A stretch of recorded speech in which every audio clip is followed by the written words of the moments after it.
జై శ్రీరామ్, శ్రీమాత్రే నమః, శ్రీ గురుభ్యో నమః. 2025 సంవత్సరం నవంబర్ 30వ తారీఖు నుంచి 2025 సంవత్సరం డిసెంబర్ 6వ తారీఖు వరకు కూడా ఈ వారం యొక్క వారఫలాలు. ఈ వారఫలాలు ఈ వారంలో ఉన్న వారఫలాలు ద్వాదశ రాశుల వాళ్ళకి, ద్వాదశ లగ్నాల వాళ్ళకి ఎలాంటి ఫలితాన్ని ఇవ్వబోతున్నాయి, అలాగే ప్రప్రథమంగా గోచారంలో గ్రహస్థితుల్ని చూద్దాము. కర్కాటక రాశిలో దేవగురువైన బృహస్పతి సంచారము. అయితే ఆయన ఈ వారం మధ్యలో కర్కాటక రాశిలోంచి మిథున రాశిలోకి ఆయన సంచారం ఉంటుంది. కేతుదేవుని సంచారం సింహరాశిలో, బుధ భగవానుడి సంచారము తులారాశిలో, అలాగే వృశ్చిక రాశిలో 3 గ్రహాల సంచారము సూర్యనారాయణమూర్తి, మంగళ్ మరియు శుక్రాచార్యుల వారు. ఈ 3 గ్రహాల సంచారము వృశ్చిక రాశిలో సాగుతూ ఉంది. రాహుదేవుని యొక్క సంచారము కుంభరాశిలో, శనైశ్వరుని సంచారము మీనరాశిలో ఉంది. అలాగే అన్ని రాశుల్ని వేగంగా చుట్టూ వచ్చే చంద్ర భగవానుడు ఈ వారంలో మీనరాశి మొదలుకొని మిథున రాశి పర్యంతం వరకు కూడా ఆయన గోచార గ్రహస్థితులు ఉన్నాయి. ఇవి ఈ వారం యొక్క గోచారంలో ఉన్న గ్రహ గమనాలు. గోచారంలో గ్రహస్థితుల ప్రకారము ఈ వారం ఏమన్నా స్పెషల్ సిగ్నిఫికేషన్ ఉందా అంటే, వృశ్చిక రాశిలో 3 గ్రహాల సంచారము సూర్యనారాయణమూర్తి, అలాగే మంగళ్, శుక్రాచార్యుల వారు. ఈ 3 సంచారము చాలా మంచిది. ఫస్ట్ ఏంటంటే మంగళ్ యొక్క సంచారము. మంగళ్ స్వక్షేత్రం అవుతుంది వృశ్చిక రాశి ఆయన స్వక్షేత్రం అవుతూ 3 గ్రహాలు ఇక్కడ సంచారం చేయడము చాలా మంచి శుభాంశాలను ఇస్తుంది. కాలపురుషుడి కుండలిలో నుంచి ఇది అష్టమ స్థానం అవుతుంది. అష్టమ స్థానము బలంగా ఉండడము ద్వాదశ రాశుల వాళ్ళకి, ద్వాదశ లగ్నాల వాళ్ళకి మళ్ళీ మీ రాశి ప్రకారము ఈ అష్టమ స్థానము ఏ స్థానం అవుతుంది. ఇప్పుడు మేషరాశి వాళ్ళకి అష్టమ స్థానమే అవుతుంది. వృషభ రాశి వాళ్ళకి ఈ అష్టమ స్థానం సప్తమ స్థానం కూడా అవుతుంది. మిథున రాశి వాళ్ళకి ఈ అష్టమ స్థానం షష్ఠ స్థానం అవుతుంది. అలాగే కర్కాటక రాశి వాళ్ళకి పంచమ స్థానం అవుతుంది, అష్టమ స్థానం అంటే వృశ్చిక రాశి. ఇలా మనం చూసుకుంటే కనుక అంటే ఒక ట్రాన్స్ఫర్మేషన్ ఇస్తున్నారు. గోచారంలో ఉన్న గ్రహస్థితులు 3 గ్రహాలు ఈ రాశిలో సంచారం చేయడము ఒక ట్రాన్స్ఫర్మేషన్ ఇస్తున్నారు. అష్టమ రాశి అంటేనే మనకి ట్రాన్స్ఫర్మేటివ్ రాశి అని చెప్తాము. ఈ ట్రాన్స్ఫర్మేషన్స్ ఏంటి మనం ఇప్పుడు చూద్దాము. అంటే మీ రాశి ప్రకారము ఇవి మళ్ళీ మారుతాయి. ఏం జరుగుతుంది, ఏం మార్పులు జరుగుతాయి, దీనికి మీ జన్మజాతకం బాగా సహకారంగా ఉందనుకోండి. ఈ మార్పు మంచిగా చెడ్డదా? డెఫినెట్గా మంచి మార్పే ఉంటుంది, అందరికీ సందేహం ఏం లేదు అందులో. ఈ మార్పు ఏ రాశుల వాళ్ళకి ఎలా ఉంటుంది? ఉదాహరణకి మీ జన్మజాతకం సపోర్టింగ్గా ఉంటే ఇంకా మంచి మార్పు, అసలు మార్పు రికమెండ్ చేస్తూ ఉన్నాయి గోచారంలో ఉన్న గ్రహస్థితులు. మీ జన్మజాతకం బలంగా ఉంటే అది ఇంకా బలంగా ఉంటుంది, ఇంకా చాలా స్ట్రాంగ్ చేంజ్ చూస్తారు. ఒకవేళ మీ జన్మజాతకం యావరేజ్గా ఉంది అనుకోండి, న్యూట్రల్గా ఉందనుకోండి, అప్పుడు మీరు మామూలుగా ఎంత మార్పు ఉందో అంత చూస్తారు. ఒకవేళ మీ జన్మజాతకం సహకారంగా లేకపోతే అప్పుడు మీరు ఆశించిన స్థాయిలో మార్పు చూడరు. అంటే ఏంటి ఆశించిన స్థాయిలో మార్పు చూడకపోవడం అంటే ఏంటి? అవకాశాలు వచ్చినట్టే వచ్చి చేజారిపోతూ ఉంటాయి. ఇప్పుడు చూడండి, మనం చాలామందికి వింటూ ఉంటాము, అవకాశం వెంట్రుక వాసులో తప్పిపోయింది, చివరి దాకా వచ్చింది, ఇంకంతా మనం స్టార్ట్ చేయడమే అనుకున్న తరువాయి ఇంకా అది తప్పిపోయింది అని మనం వింటూ ఉంటాము. ఇది జన్మజాతకం సహకరించినా లేకపోయినా గోచారంలో వచ్చే అవకాశాలు, గోచారం స్ట్రాంగ్గా ఉంటే వచ్చే అవకాశాలు. సో వీటిని మీరు సుస్థిరం చేసుకోవడానికి ఏం పరిహారం చేయాలో కూడా మనం చూద్దాం. ఎప్పుడైనా గోచారము మనకి ఒక బోనస్, మన జన్మజాతకానికి డెఫినెట్గా ఇది ఒక మైలేజ్గా మనం కన్వర్ట్ చేసుకోవచ్చు.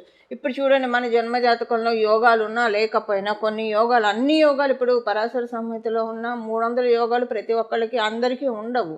గోచారంలో యోగాలు వస్తాయి, వీటిలో అన్నీ కూడా మనకి తిరుగుతూ ఉంటాయి సర్కిల్లో. సో వాటిని మనం యాక్టివేట్ చేసుకోవచ్చు, మనకి యోగాల్ని మనం ఆపాదించుకోవచ్చు గోచారంలో వచ్చినప్పుడు. వాటి కోసమే పరిహారాలు చేసుకోవాలి. యోగాల్ని మనము డైజెస్ట్ చేసుకోవడానికి ఆ పర్టికులర్ పీరియడ్ ఆఫ్ టైం. కాకపోతే మన జన్మజాతకంలో ఉన్న యోగాలు ఏంటంటే మనకి ఒక్కసారి అది యాక్టివేట్ అయిన తర్వాత నుంచి ఇంకా అది ఉంటుంది, అది ఎంతకాలం ఉన్నదే ఉంటుంది, అంతకాలం ఉంటుంది, లేదా కొన్ని యోగాలు జీవితకాలం ఉంటాయి, అలా మనకు ఉంటుంది. ఇవి గోచారంలో వచ్చాయి కాబట్టి టెంపరీగా వాటిని మనం వినియోగించుకోవచ్చు. దానివల్ల ఏంటంటే మన జన్మజాతకంలో ఉన్న స్ట్రెస్ నుంచి మనల్ని మనం బయటపడేసుకోవచ్చు. ఇప్పుడు ద్వాదశ రాశుల వాళ్ళకి, ద్వాదశ లగ్నాల వాళ్ళకి ఈ వారం యొక్క వార ఫలితాలు చూద్దాం. కర్కాటక రాశి. కర్కాటక రాశి వాళ్ళకి పంచమ స్థానం అయింది వృశ్చిక రాశి. పంచమ స్థానం అయ్యి కాలపురుషుడి కుండలిలో అష్టమ రాశి అయింది. మిగతా గ్రహస్థితులు మనం చూసుకొని ఇప్పుడు ఈ అష్టమ రాశి మీకు ఒక మంచి మార్పు వస్తుంది అని నేను చెప్పాను కదా మొదట్లో. మీకు పంచమ స్థానం అవ్వడం వల్ల మీకు పూర్వపుణ్యం యాక్టివేట్ అవుతుంది.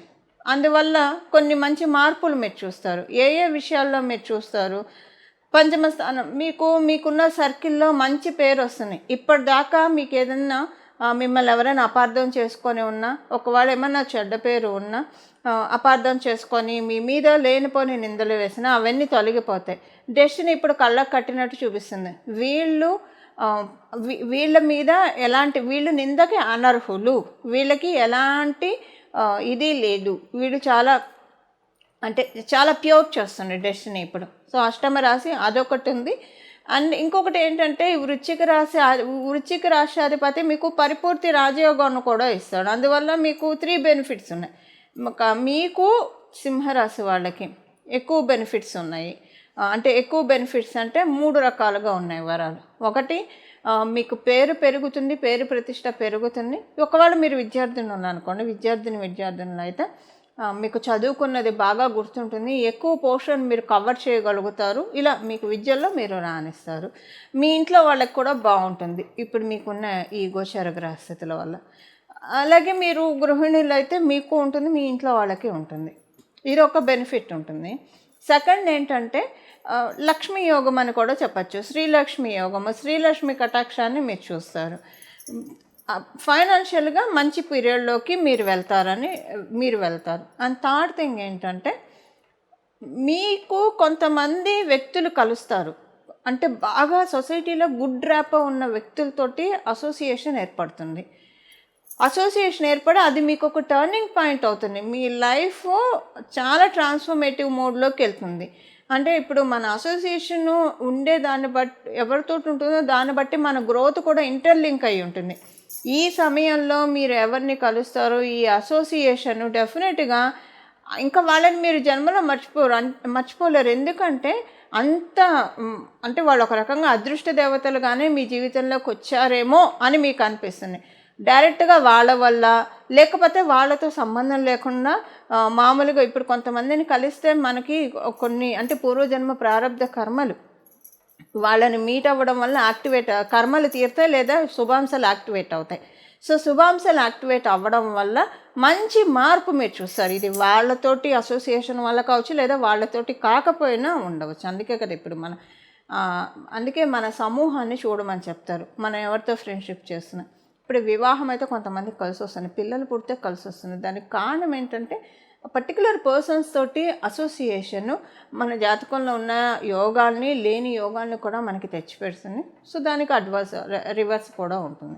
ఇది కర్కాటక రాశి, కర్కాటక లగ్నంలో పుట్టిన వాళ్ళకి ఉండే శుభాంశాలు. ట్రాన్స్ఫర్మేషన్ చాలా మంచి వేలో ఉంది.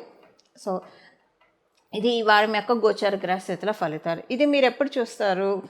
6వ తారీఖు తర్వాత. 6వ తారీఖు లోపల మీకు తెలుస్తూనే ఉంటుంది అంతా ఫేవరబుల్గా వెళ్తుందని. 6వ తారీఖు తర్వాత నుంచి రిజల్ట్స్ యొక్క ఫ్రూట్స్ మీరు ఎంజాయ్ చేయగలుగుతారు.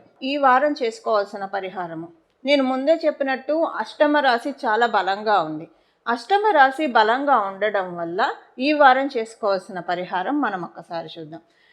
అందులో రవి, సూర్యనారాయణమూర్తి, మంగళ్, అలాగే శుక్రాచార్యుల వారు, వీళ్ళు ముగ్గురు కూడా ఇక్కడ ఈ వృశ్చిక రాశిలో సంచారం చేయడము మంచి అనుకూలతను ఇస్తుంది. ఎందుకంటే సూర్యనారాయణమూర్తి పంచమ స్థానాధిపతి అవుతూ ఇక్కడ అష్టమ స్థానంలో సంచారము, అలాగే కాలపురుషుడి కుండలి నుంచి ద్వితీయ సప్తమాధిపతి అయిన శుక్రాచార్యుల వారి సంచారము, మంగళ్ 1 మరియు అష్టమ స్థానాలకు అధిపతి అవుతాడు కాలపురుషుడి కుండలిలో. ఈ 3 గ్రహాలు అష్టమ స్థానంలో సంచారము, ఇక్కడ పంచమాధిపతి ఇన్వాల్వ్మెంటు, దానికి తోడు శుక్రాచార్యుల వారి కలయిక ఉండబట్టి చాలా మంచి మార్పులు చూడడానికి అవకాశం ఉంటుంది. ఇది నేను మొదట్లో చెప్పినట్టు మీ జన్మజాతకాన్ని అనుసరించి కూడా ఆధారపడి ఉంటుంది.